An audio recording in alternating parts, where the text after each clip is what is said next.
السلام عليكم ورحمة الله وبركاته. الحمد لله رب العالمين والعاقبة للمتقين، والصلاة والسلام على أشرف الأنبياء والمرسلين نبينا محمد وعلى آله وصحبه أجمعين ومن تبعهم بإحسان إلى يوم الدين. أما بعد، فعن جبير بن مطعم رضي الله تعالى عنه قال: قال رسول الله صلى الله عليه وسلم: يا بني عبد مناف لا تمنعوا أحدا طاف بهذا البيت وصلى أية ساعة شاء من ليل أو نهار. رواه الخمسة والصحة والترمذي وابن حبان. بلوغ المرام من أدلة الأحکام کی حدیث نمبر 137 ابھی آپ کے سامنے پڑھی گئی ہے۔ حدیث کے راوی مشہور صحابی سیدنا جبیر بن مطعم رضی اللہ تعالی عنہ۔ سب سے پہلے راوی کے بارے میں جان لیتے ہیں کہ جبیر بن مطعم مشہور صحابی ہیں۔ ان کی کنیت ابو محمد یا ابو امیہ تھی۔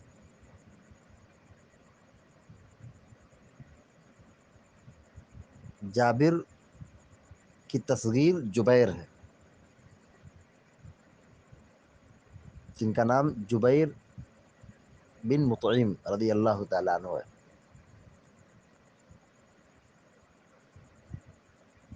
ان کے والد مطعم اسلام تو قبول نہیں کیے، مگر یہ کہ مسلمانوں کا اور رسول کا بڑا سپورٹ کیا ہے۔ طائف سے واپسی کے بعد جب آپ کا مکہ میں داخلہ ممنوع تھا اور کوئی آپ کو سپورٹ نہیں دے رہا تھا، اس وقت حضرت مطعم نے آپ کو پناہ دی تھی، بقیہ سارے لوگوں نے معذرت طلب کر دی تھی۔ انہی کی پناہ میں اللہ کے نبی صلی اللہ علیہ وسلم مکہ میں داخل ہوئے تھے، تو ان کا ایک یہ احسان تھا۔ اور اسی طرح جب مسلمانوں کا سماجی بائیکاٹ ہوا تھا مکہ کے اندر، سن نبوت کے 7ویں برس میں، اور یہ 3 سال مسلسل جاری رہا۔ نبوت کے 10ویں برس وہ سماجی بائیکاٹ ختم ہوا، اور اس سماجی بائیکاٹ کو ختم کرنے میں مطعم کا بہت بڑا کردار رہا ہے، جو حضرت جبیر کے والد تھے۔ تو مطعم یہ اسلام تو نہیں لائے، مگر مسلمانوں کا اور رسول کا انہوں نے سپورٹ کیا ہے۔ اسی لیے جو انہوں نے احسان کیا تھا، پیارے نبی صلی اللہ علیہ وسلم نے کہا تھا جنگ بدر میں کہ اگر آج مطعم زندہ ہوتا، چونکہ بدر سے پہلے اس کا انتقال ہو گیا تھا، کہا آپ صلی اللہ علیہ وسلم نے کہ اگر آج مطعم زندہ ہوتا اور مجھ سے کچھ گفتگو کرتا ان قیدیوں کے بارے میں، تو میں ان تمام قیدیوں کو چھوڑ دیتا، معاف کر دیتا، یعنی بغیر فدیہ لیے ہوئے ان کو مکہ کی طرف روانہ کر دیتا۔ تو یہ اس احسان کے بدلے پیارے نبی صلی اللہ علیہ وسلم یہ کہہ رہے تھے، چونکہ مطعم کا بڑا احسان تھا۔ تو یہ ان کے بیٹے، مطعم کے بیٹے ہیں کون؟ جبیر، انہوں نے اسلام قبول کیا تھا۔ ان کے اسلام لانے کا بھی واقعہ اہل علم کہتے ہیں کہ یہ انہوں نے فتح مکہ سے پہلے اسلام قبول کیا تھا۔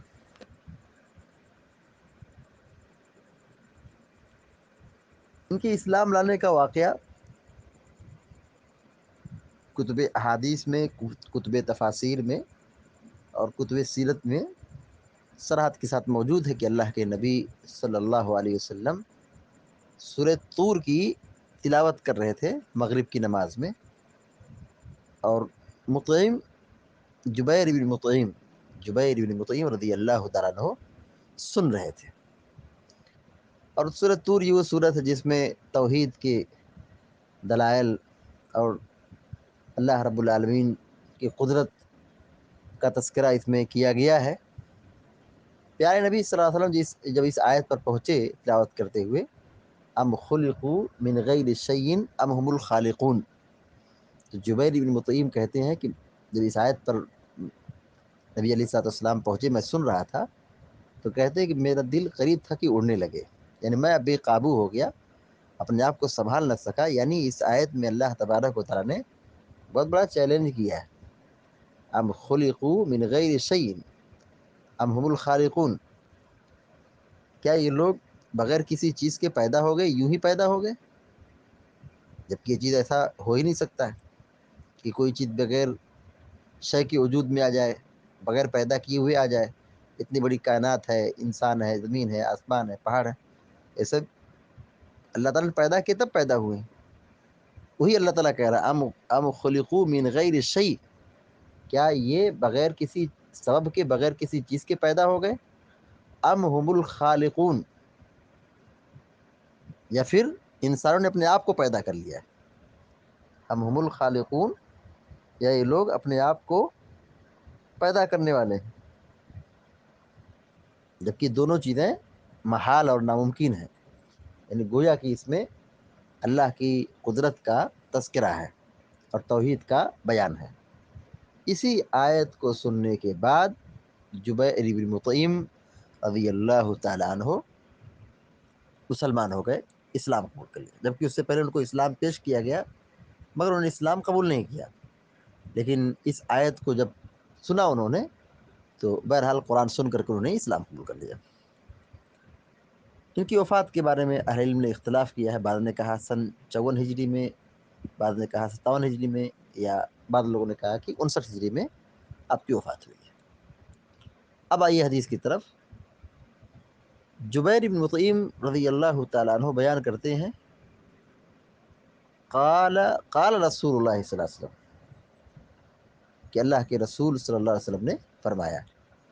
جبیر بن مطعیم رضی اللہ تعالیٰ عنہ بیان کرتے ہیں کہ اللہ کے رسول صلی اللہ علیہ وسلم نے فرمایا۔ کیا فرمایا؟ یا بنی عبد مناف، یا بنی عبد مناف، یا مانے اے، بنی مانے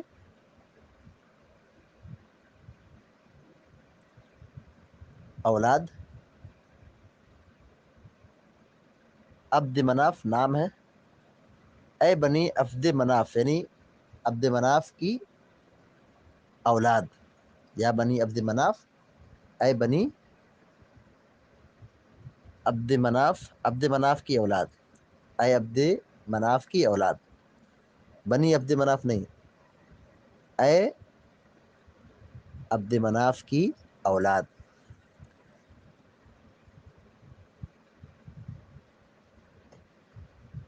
یہ عبد مناف کون ہے؟ اس کے بارے میں اہل علم یہ کہتے ہیں کہ عبد مناف کا معنی ہوا مناف کا غلام، مناف کا بندہ، مناف کا غلام یا مناف کا بندہ۔ مناف اصل میں ایک مشہور بت کا نام ہے، مشہور بت کا نام ہے، مکہ میں ایک مشہور بت کا نام ہے۔ تو ان کو مناف کیوں کہا گیا؟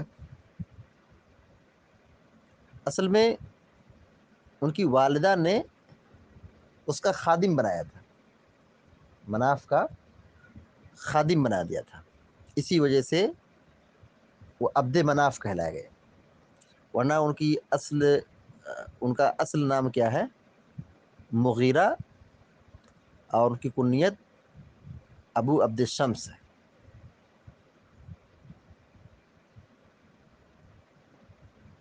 اور یہ عبد مناف جو ہیں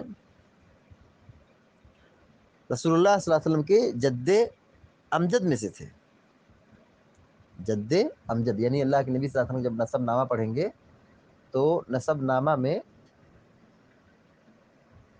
عبد مناف کا نام آپ کو ملے گا، یہ اللہ کے نبی صلی اللہ علیہ وسلم کے جد امجد میں سے ہے، یعنی لکڑ دادا پر دادا کے اوپر جو جائیں گے تو نبی علیہ الصلوۃ والسلام کی خاندان میں سے ہے، قریشی ہے، اور یہ عبد مناف سردار تھے۔ یہاں ان کا جو نام ذکر کیا گیا ہے یہاں حدیث میں، کیونکہ خطاب ہے اے عبد مناف، یا بنی عبد مناف، اے عبد مناف کی اولاد، اے عبد مناف کی اولاد۔ یہاں آپ نے ان کا نام کیوں لیا ہے؟ یعنی اپنی خاندان کو یہاں پہ خطاب کر رہے ہیں، نام لے رہے ہیں۔ اصل میں یہی عبد مناف خانہ کعبہ کے متولی تھے، خانہ کعبہ کے ذمہ دار تھے، ٹرسٹیان میں سے تھے۔ اسی وجہ سے یہاں ان کا نام پیارے نبی صلی اللہ علیہ وسلم نے ذکر کیا ہے۔ تو بہرحال ہم گفتگو کر رہے تھے عبد مناف کے تعلق سے، تو یہ بات واضح ہو گئی کہ عبد مناف یہ اللہ کے نبی صلی اللہ علیہ وسلم کے جد امجد میں سے ہیں۔ مناف کیوں کہا گیا ہے اور مناف کا معنی کیا ہے؟ بنی منے ہوتا ہے، یا منے اے، بنی منے اولاد، یا بنی عبد مناف، اے عبد مناف کی اولاد۔ لا تمنعوا احدا طاف بهذا البیت، لا تمنعوا، تم لوگ منع نہ کرو، لا تمنعوا، تم لوگ نہ روکو، تم لوگ منع نہ کرو، احدن، کسی کو، لا تمنعوا احدن، تم کسی کو منع نہ کرو، طاف بهذا البیت، کہ وہ طواف کرے اس گھر کا، طاف یطوف مانے طواف کرنا، طاف طواف کرنا، طاف یطوف طواف کرنا، یعنی خانہ کعبہ کا طواف کرنا۔ طاف بهذا البیت، بهذا البیت، اس گھر کا، یعنی اس گھر کا مراد خانہ کعبہ۔ لا تمنعوا احدا، تم کسی کو منع نہ کرو، کس بات سے؟ طواف بهذا البیت، کہ اس گھر کا طواف کرے، یعنی اس گھر کا طواف کرنے سے کسی کو منع مت کرو، کیونکہ خانہ کعبہ کا طواف یہ عبادت ہے، خانہ کعبہ کا طواف کرنے سے منع مت کرو۔ وصلی ایت ساعۃ شاء من لیل او نہار، تو طواف سے منع مت کرو، وصلی منے نماز پڑھنا، اور نماز پڑھنے سے بھی مت منع کرو، مت روکو۔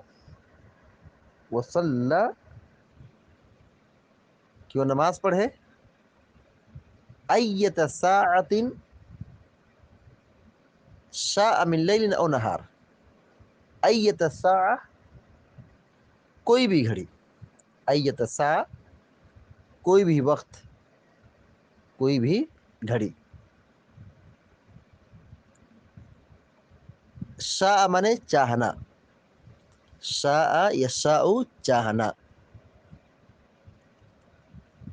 ارادہ رکھنا، چاہنا، من لیل او نہار، من لیل او نہار، من منے سے، لیل منے رات، نہار منے دن، او منے یا، من لیل، من لیل او نہار، چاہے وہ دن میں یا رات میں، یعنی نماز پڑھنا چاہے یا طواف کرنا چاہے، چاہے دن میں ہو یا رات میں ہو یا کسی بھی گھڑی میں ہو، تمہیں منع کرنے کا اختیار نہیں ہے، لہذا تم منع مت کرو۔ رواہ الخمسۃ، اس حدیث کو امام احمد نے، امام ترمذی نے، امام ابو داؤد نے، امام نسائی نے اور ابن ماجہ نے بیان کیا ہے۔ خمسہ کا مطلب یہ ہوا 5 محدثین نے بیان کیا۔ کون محدثین مراد ہیں؟ امام ترمذی، امام نسائی، امام ابن ماجہ، امام ابو داؤد، یہ 4 ہو گئے، اور ایک امام احمد بن حنبل رحمہ اللہ، 5 لوگوں نے بیان کیا ہے۔ امام احمد، امام ترمذی، امام نسائی، امام ابو داؤد اور امام ابن ماجہ رحمہم اللہ نے بیان کیا ہے۔ وصححہ الترمذی وابن حبان، اور اس حدیث کو امام ترمذی اور امام ابن حبان نے صحیح قرار دیا ہے۔ اب حدیث کا ترجمہ دیکھیے۔ وعن جبیر بن مطعم رضی اللہ تعالیٰ عنہ قال، حضرت جبیر ابن مطعم رضی اللہ تعالیٰ عنہ سے روایت ہے، وہ کہتے ہیں کہ قال رسول اللہ صلی اللہ علیہ وسلم کہ اللہ کے رسول صلی اللہ علیہ وسلم نے فرمایا لا تمنعوا احدا، تم کسی کو منع مت کرو، تم کسی کو مت روکو. یا بنی عبد مناف، یہاں سے دیکھیے، یا بنی عبد مناف، اے عبد مناف کی اولاد، اے عبد مناف کی اولاد، لا تمنعوا احدا، تم کسی کو منع مت کرو. کس بات سے؟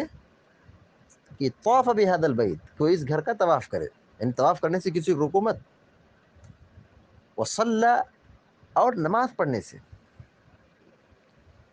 ایت ساعۃ شاء من لیل او نہار، دن ہو کہ رات ہو، کوئی بھی گھڑی ہو. ایت ساعہ، کوئی بھی گھڑی ہو،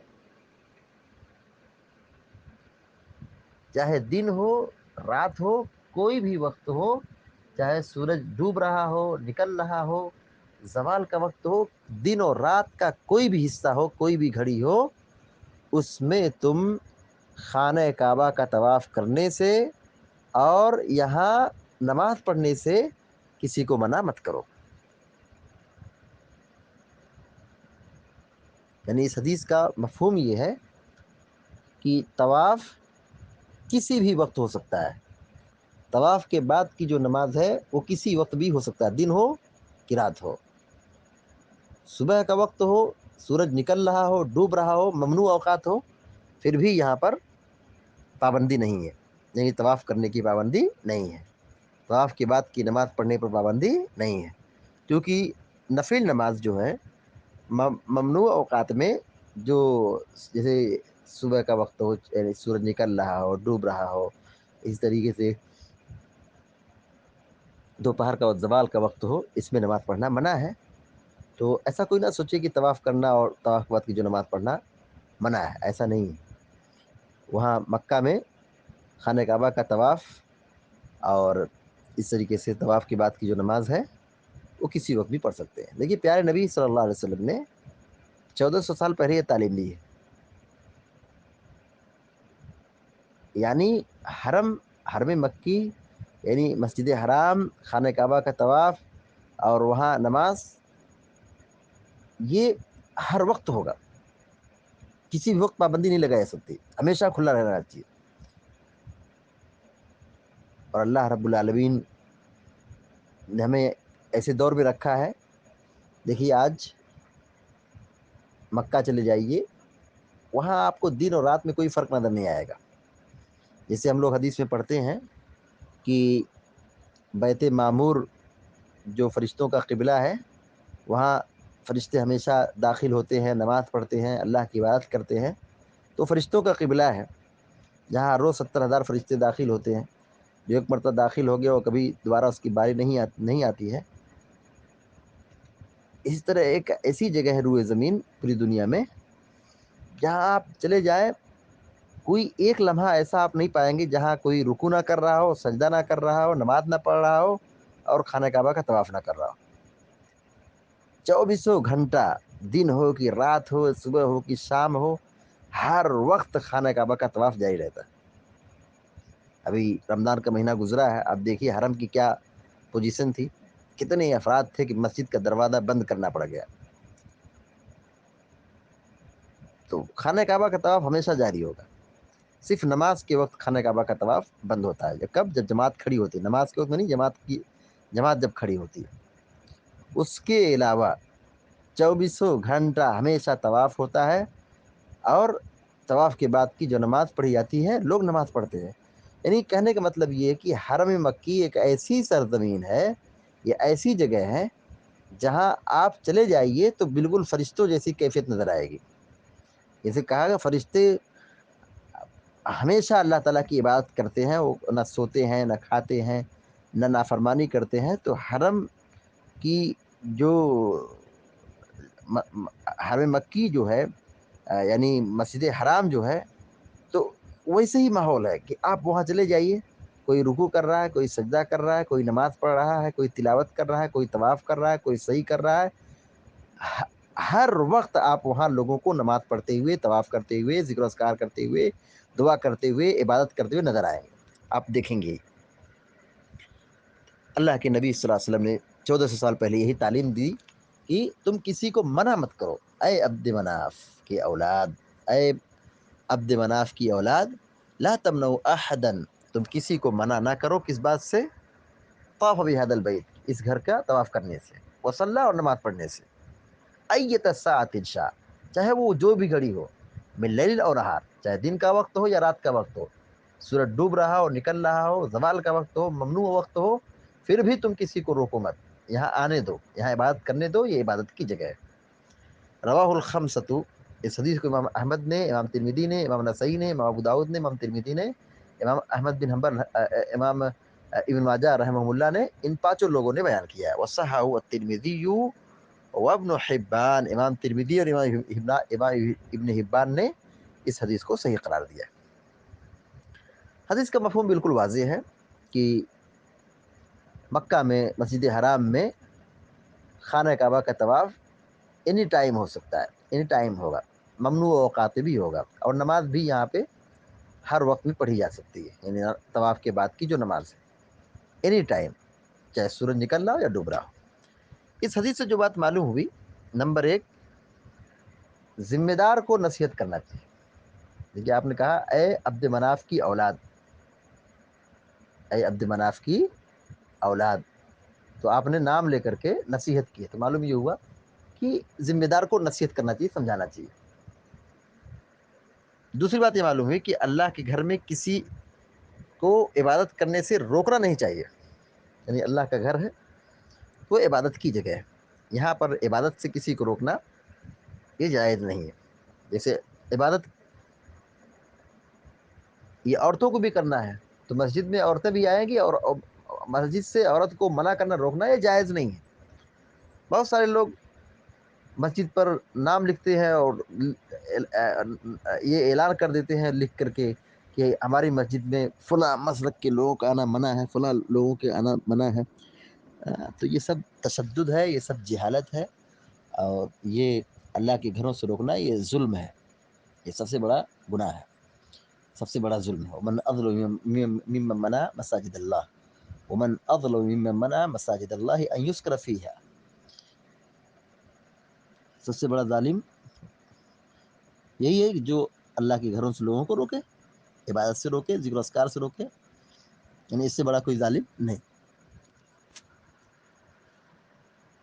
تو اللہ کے گھر میں آنے سے، عبادت کرنے سے کسی کو روکنا نہیں چاہیے، مسجد یہ اللہ کا گھر ہے، عبادت کی جگہ ہے۔ تیسری بات یہ معلوم ہے کہ بیت اللہ کا طواف کرنا چاہیے، خانہ کعبہ کا طواف کرنا چاہیے، اور یہ طواف صرف خانہ کعبہ کے ساتھ ہے، کسی قبر یا کسی اور چیز کا طواف کرنا جائز نہیں ہے۔ چوتھی بات یہ معلوم ہوئی کہ طواف کے بعد 2 رکعت نماز پڑھنا چاہیے، طواف کے بعد 2 رکعت نماز پڑھنا چاہیے۔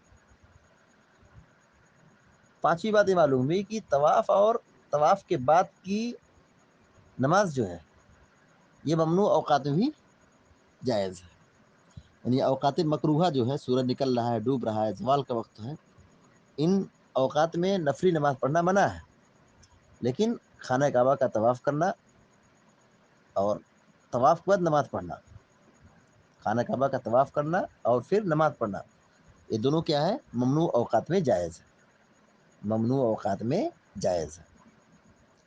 دیکھیے طواف کی 2 قسمیں ہیں، ایک ہے طواف جو حج اور عمرے کا ایک رکن ہے، حج اور عمرے کا ایک رکن ہے، جیسے حج کرنے جائیں گے، عمرہ کرنے جائیں گے تو طواف کرنا رکن ہے، نہیں کریں گے تو حج عمرہ نہیں ہوگا۔ اور طواف کی ایک دوسری قسم ہے کہ آدمی حج عمرہ سے فارغ ہو گیا ہے، اب اس کے حج اور عمرہ مکمل ہو گیا ہے، اور جب بھی مسجد میں داخل ہو تو وہ طواف کرے، اور یہ طواف نفلی طواف ہے، اور طواف کے بعد جو نماز پڑھنا ہے وہ بھی سنت ہے، یہ بھی نفل نماز ہے۔ تو یہ نفلی جو عبادت ہے یہ ممنوع اوقات میں بھی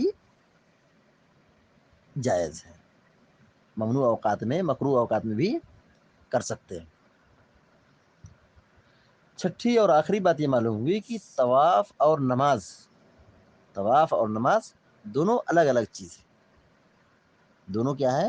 ایسا نہیں کہ طواف اور نماز دونوں ایک ہی چیز ہے، نہیں، طواف اور نماز دونوں الگ الگ چیز ہیں، دونوں میں فرق ہے، دونوں میں فرق ہے۔ اللہ تعالیٰ سے دعا ہے کہ اللہ تعالیٰ ہم سب کو آپ سب کو نیک عمل کی توفیق عطا فرمائے، یا رب العالمین۔ وصلی اللہ علی نبینا محمد وسلم تسلیما کثیرا۔ السلام علیکم و رحمۃ اللہ وبرکاتہ۔